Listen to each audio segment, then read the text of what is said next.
Estado Inconveniente, ¿cómo están? Una vez más aquí, para todos los que me quieren y los que no me quieren también, muchos saludos, por supuesto. Sí, efectivamente, no soy periodista, vuelvo a repetir, pero me gusta este rollo. Y tenemos aquí, amablemente nos abrió la puerta a las puertas de su casa, Agustín Gutiérrez Canet. Él es periodista y diplomático de muchos años.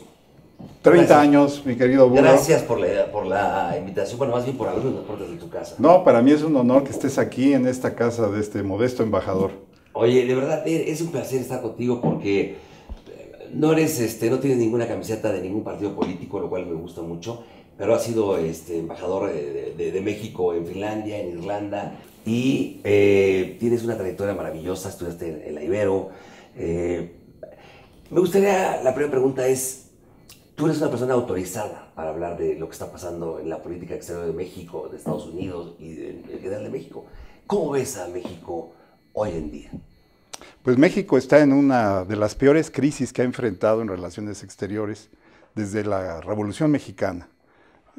Ahora, con la toma de posesión del presidente Trump y las amenazas de deportar a millones de mexicanos, de renegociar el Tratado de Libre Comercio de América del Norte, TELECAN, o NAFTA en inglés, más establecer cuotas de impuestos para las exportaciones de México a Estados Unidos, bueno, pues eso es desestabilizar la economía del país. Nuestra economía depende en 80%, más bien el comercio de México depende del 80% con Estados Unidos. Dependemos de las remesas que mandan los mexicanos en Estados Unidos. A sus familias, claro. A sus familias aquí en México. Esto es una de las principales, la segunda más importante fuente de ingresos de México. Entonces, bueno, pues esto no es ninguna broma, es un asunto que hay que tomárselo en serio. Ahora, ok, vamos por partes. ¿Te acuerdas aquella visita de Donald Trump a México cuando era el candidato, bueno, el presidente electo de los Estados Unidos? Llega a México y muchos se fueron hacia, pues que era Videgaray el que lo había invitado, todo este rollo, ¿no? Sale Videgaray, correcto, y ahora es el secretario de Relaciones Exteriores, y hay una parte donde lo nombran que dice que él viene a aprender. ¿No se te hace un poquito lamentable? O sea, ¿qué estamos jugando? Como para que diga, vengo a aprender. Pues ¿Cuál es tu opinión de ese dedazo para decir, tú vas a ser el secretario de Relaciones Exteriores? Pues me parece muy mal, porque para ser canciller tienes que aprender esto desde muchos años. No puede haber cancilleres improvisados. Es una altísima responsabilidad. Tienes que saber cómo relacionarte con los otros países, cómo defender en el derecho internacional, cómo hacer los procedimientos, y no se trata de asuntos personales, ahora con el yerno me voy a entender para llevar a cabo las relaciones. No, ese es un error garrafal, esa es una falta de madurez. ¿Quién hubiera sido el indicado para ser el secretario de Relaciones Bernardo Exteriores? Sepúlveda Amor, exsecretario de Relaciones Exteriores. ¿Con Salinas? Con Bernardo Sepúlveda, no, con Miguel de la Madrid, ¿te acuerdas? Claro, me acuerdo. En la época de Contadora. Y además Bernardo Sepúlveda ¿Pero fue... ¿Pero facultades para hacerlo ahorita, tú crees? Sí. No sé, no lo he visto, no. Lo vi en la manifestación del domingo de la Vibra México. Marcha, claro. Digo, yo no fui, pero lo vi en las fotos. Y es un hombre con toda la lucidez, la experiencia, la madurez, los conocimientos de derecho internacional. Fue juez de la Suprema Corte de Justicia de La Haya, fue embajador en Washington, fue embajador en el Reino Unido, en Londres, y es un reconocido jurista y diplomático. Así que yo creo que ese es el tipo de gente que tiene que llamar el presidente a gobernar.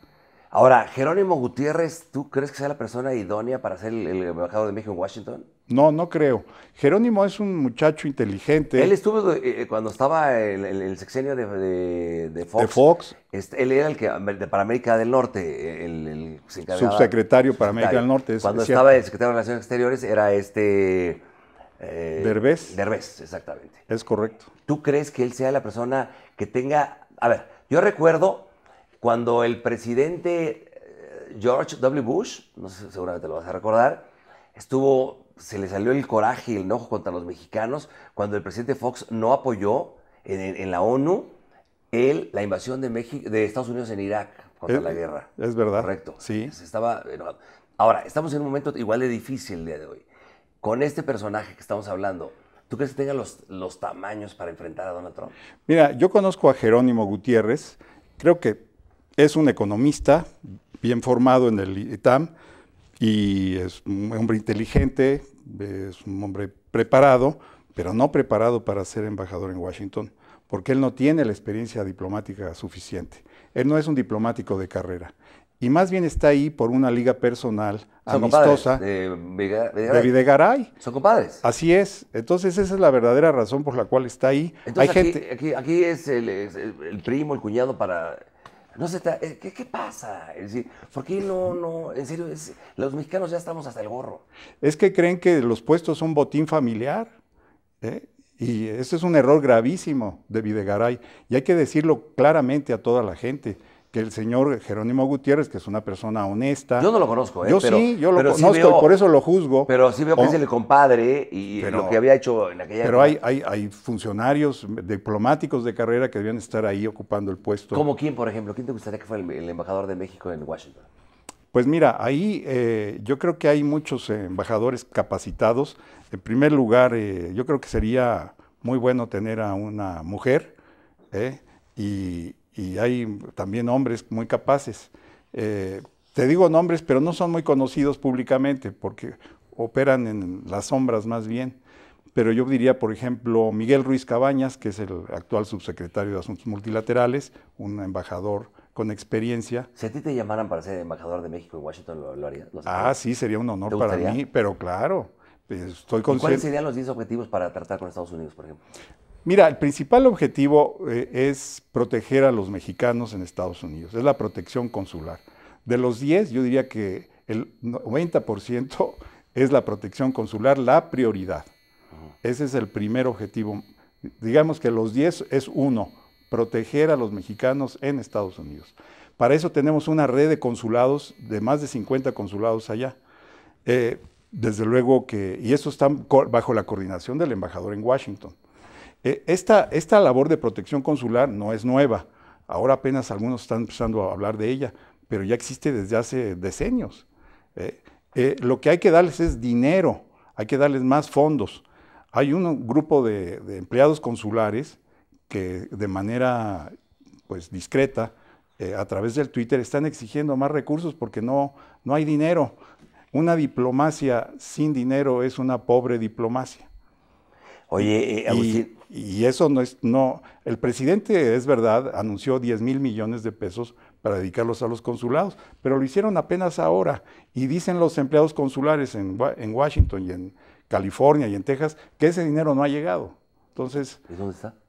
no lo sé. Entonces, eso es lo que hay que preguntarle al señor Videgaray y al señor Meade, que era el secretario de Relaciones y que ahora está en Hacienda, que es el que suelta el dinero.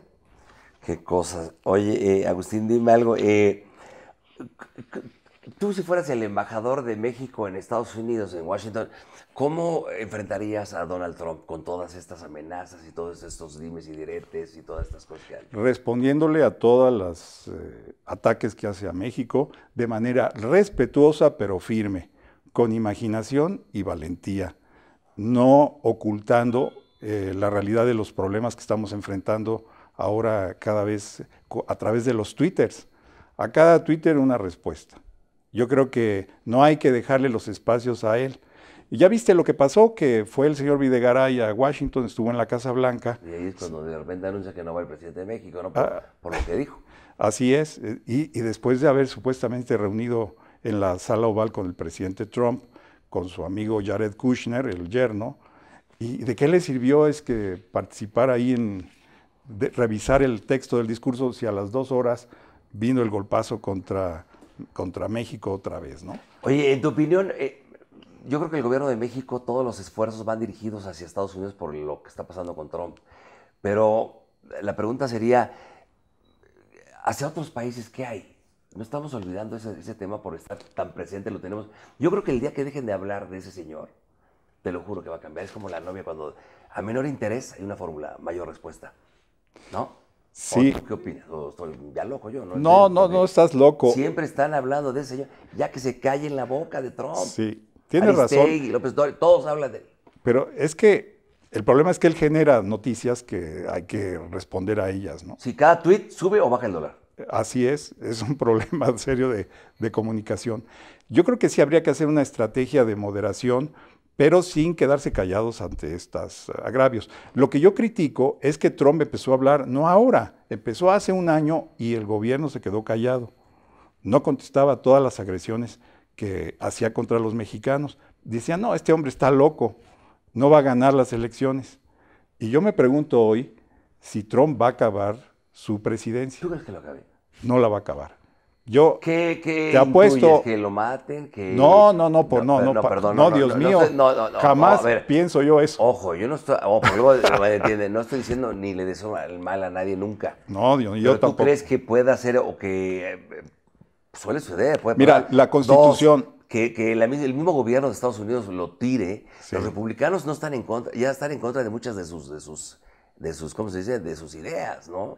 Yo creo que va por ahí, burro, porque el tema es, la Constitución de Estados Unidos fue diseñada para evitar reyes. Y Trump no es, ni van a permitir que sea un monarca absoluto. ¿Tú eres una persona que está mal de la cabeza?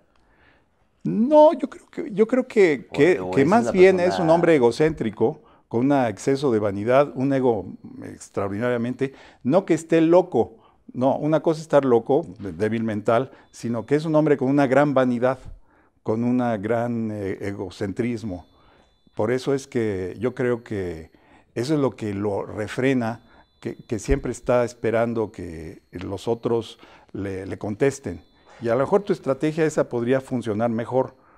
Así que yo pienso que la Constitución tiene lo que se llaman el check and balance en inglés, o sea, los mecanismos de control y de equilibrio que va a permitir que el Congreso lo acuse de violar intereses. ¿Por qué no podría acabar su mandato de 4 años? Le hacen un impeachment y yo creo que el propio Partido Republicano, que es el suyo, ya no están contentos con él, ¿eh? El líder McGovern, por ejemplo. Uno ya renunció. Ya renunció también, así es. Entonces, porque fue un mal candidato, no tuvo las credenciales adecuadas para ser el secretario. Pero yo creo que sí, las contradicciones van a ser, uno, del conflicto de intereses entre lo privado, sus negocios, y la función presidencial. Y segundo, la extraña asociación con Rusia, con Putin. Ya hay acusaciones de que su equipo ya estuvo renunciando, como tú mencionas, el jefe del Consejo de Seguridad Nacional, nada menos. ¿La KGB? Que estuvo en contactos con la KGB y por eso renunció, ya le perdió la confianza. Y toda esa alianza que tiene con Putin ha creado más sospechas que certidumbres. Entonces está todo muy nebuloso, no está claro. Es decir, ¿hacia dónde puede ir México en el aspecto Hay que diversificarse, Ajá. Hay que fortalecer. Mira, primero hay que reconocer, partir de la base de que somos el vecino de la economía más grande del mundo. Segundo, a partir de eso, hay que diversificar nuestra relación con China, que va a ser la potencia económica más grande del mundo en 20 años, más que Estados Unidos. Ya no está con Estados Unidos, ¿eh? Todavía. Ahorita están peleadones, ¿no? Sí, están peleados. Está igual con Alemania, el gobierno alemán, el gobierno francés. Así es. Pero entonces tenemos que equilibrar buscar un equilibrio que no nos haga solo dependientes de Estados Unidos, mantener una relación cordial, amistosa, beneficiarnos.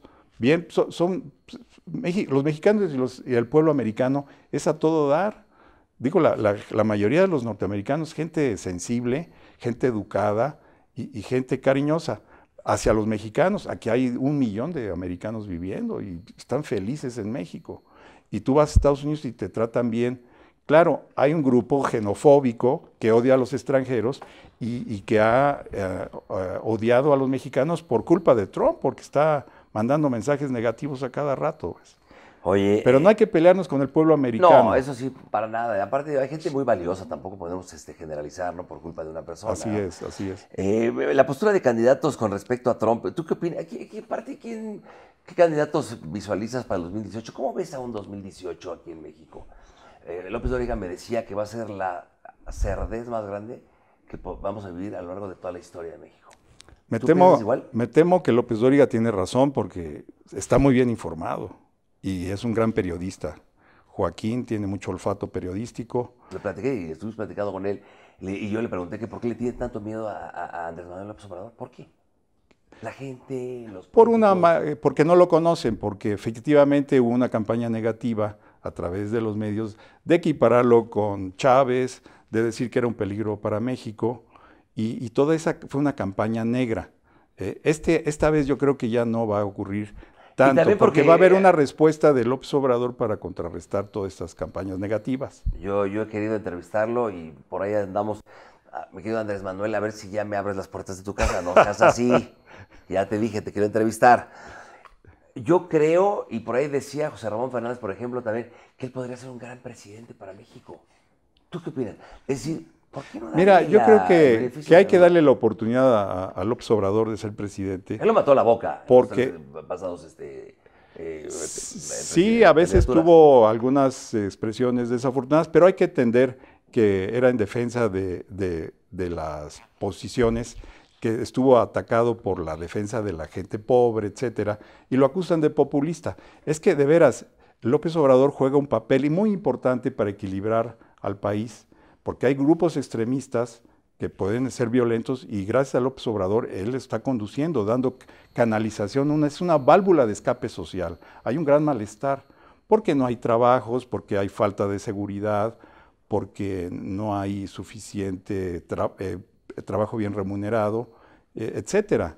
Entonces, López Obrador va a representar, y ya está a veces en las encuestas, ofreciendo un cambio que yo creo que va a ser positivo. Yo también considero que López Obrador está moderando su discurso, está yéndose más al Ahorita centro. Está, lo que me gusta mucho de él, en ese aspecto, que está como más, ha de tener unos asesores atrás muy buenos, porque sí. Alfonso Romo, ya sabes, un gran empresario, es el coordinador del proyecto de Nación. Es de Nuevo León, ¿no? Es de Monterrey, un rico empresario, pero con una visión de Estado muy buena. Mira, Romo está convencido de esto y yo creo que está generando confianza a López Obrador, no solo entre los empresarios, sino también en la clase media alta. Este es uno de los grandes empresarios de México y está a favor de que venga un cambio. Es necesario crear un cambio. Los problemas de México no se van a resolver en un sexenio, no. Eso queda clarísimo. No. Ni López Obrador solito los va a resolver, pero tenemos que empezar, porque si las cosas como están ahora no van a funcionar. Ahora, ¿cómo ves al PRI? ¿Tú ves un PRI muerto para el 2018? Pues yo creo que va no solo a quedar en tercer lugar como van las cosas, va a acabar en cuarto lugar. Sea ¿Quién sea en la cabeza? Mira, pues se habla ¿Cómo ves el PAN? Yo no sé. El PRD? ¿El PRD yo no sé. ¿Lo ves El PRD se ha desprestigiado mucho por la corrupción que sus militantes han tenido. Ajá. Y es un problema que tienen casi todos los partidos. El poder corrompe, lamentablemente. Entonces necesita gente con gran honestidad. Y en ese sentido es el mensaje de López Obrador, de que él no va a tolerar todos estos problemas de corrupción. Porque yo también le decía a Martí Batres, le decía, bueno, tú me dices que la única oposición es Morena, perfecto.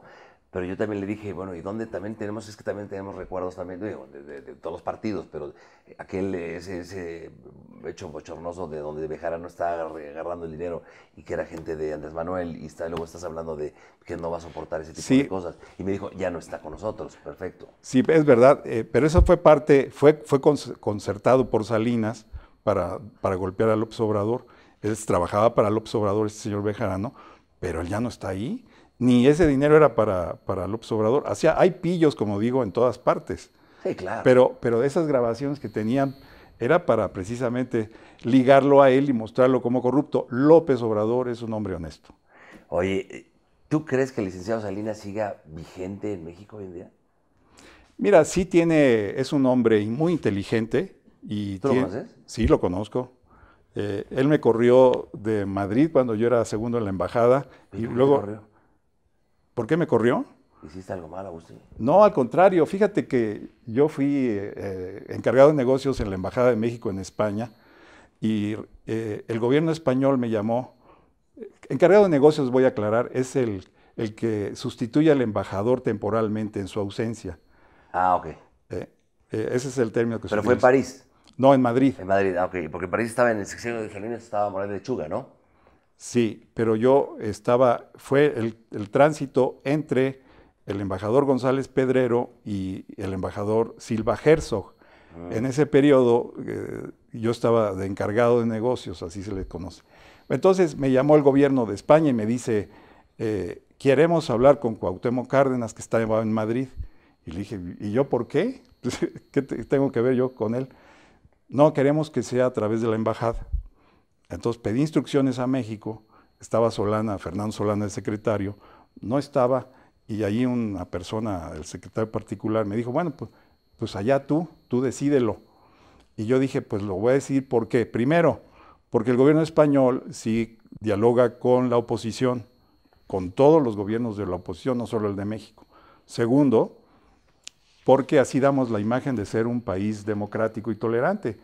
Recuerdo, era la época de Salinas, el presidente, y recuerdo que Cárdenas había perdido la elección. Es de donde se manejó que unos rollos ahí medio raros, ¿no? Pero bueno. Y tercero, porque si no hacemos la reunión, pues no nos enteramos de qué habla Cuauhtémoc Cárdenas con el gobierno español. Y entonces le hablé a Cuauhtémoc Cárdenas, a quien yo no conocía, y se sorprendió que el representante de Salinas estaba haciendo esta reunión con el gobierno español. Aceptó, se llevó a cabo, y ahí el viceministro de Relaciones Exteriores le preguntó a Cárdenas, bueno, díganos, ¿usted ganó la elección en México? Y Cárdenas le contestó, sí, yo gané la elección presidencial.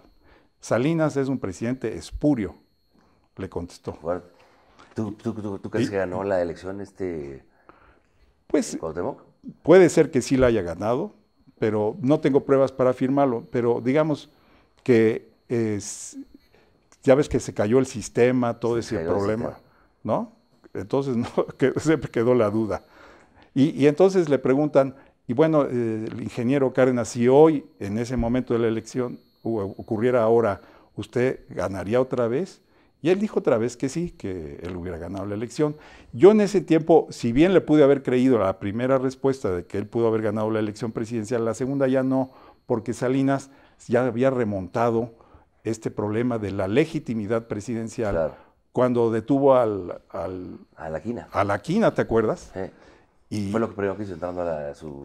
Pues sí, dio un golpe de timón, de autoridad. Cuando nadie creía en él. Decía, chaparrito, exacto, y entonces queremos un presidente que tenga pantalones, que aplique las leyes y tal. Entonces se fue para arriba en las encuestas. Y con esa operación pues se mantuvo. Bueno, el caso es que después de este encuentro con el gobierno español, invité a comer al ingeniero y estaba su mamá, doña Amalia Solórzano, viuda de Cárdenas, en Madrid. Entonces, pues comimos, así muy suavecito, ¿no? Un poco, ¿y qué? ¿Por qué le pica? ¿Por qué me invita? Y al final le dije a doña Amalia, señora, quiero ponerle el coche del embajador a su servicio. Y me contestó doña Amalia, no, de ninguna manera, no acepto. Y le dije, mire, doña Amalia, no voy a tolerar que la viuda del general ande en taxi en Madrid. Y entonces me contestó con gran emoción, le dije, gracias, ministro, porque era mi cargo entonces, y aceptó la oferta. Y eso no le gustó allá a Los Pinos, este gesto de democracia, de cordialidad, de caballerosidad. Bueno, pues ya ves cómo se las pintan. Y yo sí soy un demócrata que no solo de palabra, de acción. Y entonces en Los Pinos no les gustó. Y claro, yo mandé un informe de lo que había ocurrido y me corrieron de Madrid. Y me mandaron a Hong Kong, de cónsul general a Hong Kong, a un lugar más lejano de Madrid. Pero muy a gusto, muy bonito. Pero eso sí, eso sí. Bueno, extrañaste el jamón de jabugo de Madrid y Casa Lucio y, ¿no? Y el asador de Donosierra y todo. Oye, Agustín, dime una cosa. ¿Qué te gustó más estar ser embajador de México en Finlandia o en Irlanda? Mira, en Irlanda fue breve porque ahí fue donde Salinas regresó. En Irlanda, claro. En Irlanda.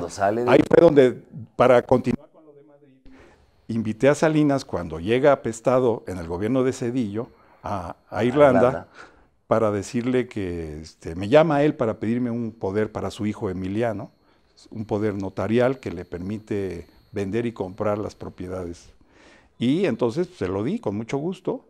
Y entonces me llamó Salinas y me dijo, oiga, embajador, quiero darle las gracias por el poder y tal, quiero conversar con usted. ¿Y lo viste?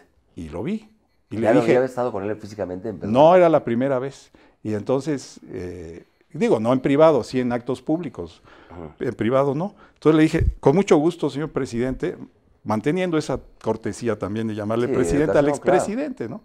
Y le dije, pero con la condición de que venga usted aquí a la residencia de México.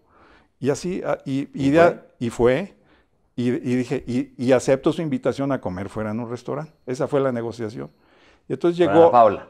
con Ana Paula Gerard, su mujer, y su recién nacida bebé que nació en La Habana, en Cuba. Sí. Acababan de llegar en un avión privado desde La Habana al aeropuerto Shannon en Irlanda, donde fue recibido ahí por el cónsul honorario de México, el señor Ryan, que es el fundador de la aerolínea Ryanair. Pero entonces Salinas me firma, dice que con agradecimiento por la hospitalidad. Entonces yo lo que le estaba haciendo al señor Salinas es una muestra de educación, de altura, de que el que me corrió de Madrid, ahora lo recibe este embajador en Dublín. Y sin ningún tipo de rencor, ¿no estás de acuerdo? Muy bien. ¿Cómo se debe de hacer? Es como debe hacerse, de manera elegante, ¿no? Y nunca le restregué nada de lo que pasó en Madrid. Oye, por último, dime una cosa, porque aparte escribes en El Milenio, me decías. Tienes una columna los sábados. Así es. ¿Cómo se llama la columna? Sin ataduras. ¿Y de qué hablas? ¿De lo que tú quieras hablar? De lo que yo quiera, pero generalmente de política exterior, que es lo que sé, que es lo que más ¿Te conozco. gustaría regresar de embajador a algún país? Sí, sí me gustaría. Tu mujer es embajadora. Es embajadora de México en Turquía actualmente y ha sido nombrada recientemente embajadora ante la FAO en Roma, Italia. en Italia. Somos la primera pareja que ambos somos diplomáticos, somos embajadores al mismo tiempo. ¿Has estado tú de embajador y ella embajadora? Al mismo tiempo, sí. ¿En qué lugar? ¿Cuando estuviste en Mira, Irlanda, primero, cuando yo estaba en Finlandia, ella estaba en Dinamarca. Y ahora que estuvo ella en Turquía, yo estuve en Rumanía. Entonces somos la primera pareja en la historia del Servicio Exterior Mexicano que los dos somos embajadores. Los fines de semana. ¿En dónde? ¿En un chat? No, fíjate que aquí ahora en este caso nos reuníamos en Estambul. Pero ahorita que estás tú en México. Pero ya me voy de regreso a Roma para unirme con mi esposa. Pero tú, yo estoy aquí temporalmente. ¿Haces tus columnas desde allá? Sí, mando mis columnas y ya, no hay problema. Mira, pues soy el príncipe consorte de la embajadora. Lo pueden leer Agustín Gutiérrez Canet en Milenio, en su columna los sábados. Y una voz autorizada para hablar de la política exterior de México y más, lo que acabamos de platicar con la política exterior de Estados Unidos hacia México. Y aprecio mucho que nos hayas recibido. Una última pregunta, dime, ¿Margarita Zavala la ves como una posible candidata en el PAN para la presidencia? Yo creo que sí, es una candidata sólida. Ella, ¿La ves más fuerte a ella que a Anaya? Anaya? No, más que Anaya. Sí, yo creo que la pelea está entre los dos, porque Anaya controla Anaya quiere ser presidente, quiere ser del partido y quiere ser árbitro de la América Chivas y jugar en el Necaxa, ¿no? La verdad. También te quiero entrevistar, papá. Pero mira, Margarita tiene un problema, que es la esposa del que fue presidente de México. Y lo ve mal la gente, ¿no? Y su estrategia de la guerra contra el narco dejó cientos de miles de muertos en el país. Y segundo, yo creo que Margarita es una buena mujer, pero no está preparada para ser presidente de México. Es como me decía también Martí Batres, me decía, le estamos echando la culpa del gasolinazo al presidente Peña Nieto, y ojo, eso no viene todo desde Peña Nieto, eso viene de Calderón. Ya. Según Martí Batres. Bueno, en realidad sí ha venido aumentos paulativos del precio de la gasolina, pero no este trancazo que nos pegaron ahora en enero. Para terminar, dime una cosa, ¿tú crees que estamos en un estado inconveniente? Estamos en un estado inconveniente que hay que convertirlo en conveniente, y para eso hay que disfrutar del arte, de la cultura.